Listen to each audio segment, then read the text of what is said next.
Bonjour à tous, soyez les bienvenus dans cette nouvelle Minute Conseil, la seule émission qui vous parle de votre profession, la vente directe. Lorsque vous parlez de votre activité de distributeur, de dirigeant de réseau, d'expert ou d'institutionnel, vous pouvez parfois vous heurter à de l'incompréhension, voire des moqueries ou du mépris au mieux. Tout ça à cause d'une mauvaise réputation qui n'est bien sûr plus du tout d'actualité. On entend malheureusement toujours tout et n'importe quoi sur la vente directe, arnaque, système illégal, escroquerie, bref, ceux qui ne connaissent pas cette activité ont encore en tête les scandales des années passées.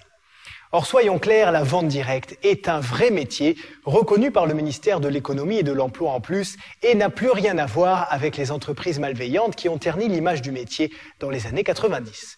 Pour être encore plus clair, voici les différences fondamentales entre la vente directe et ce que l'on appelle la vente pyramidale, rappelons-le, totalement interdite. Dans la vente pyramidale, il n'y a pas de produit à vendre comme annoncé.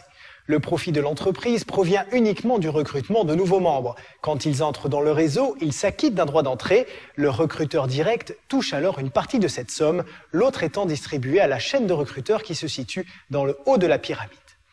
La vente directe, c'est bien sûr totalement différent. L'activité est basée sur la vente d'un produit ou d'un service et non sur le recrutement de nouveaux vendeurs. Voilà déjà une différence fondamentale. L'investissement ensuite. Il y a toujours un investissement pour un nouveau distributeur, mais normalement, il ne dépasse pas 300 €. Il correspond au matériel nécessaire pour commencer son activité et à un petit stock de produits pour amorcer ses premières ventes.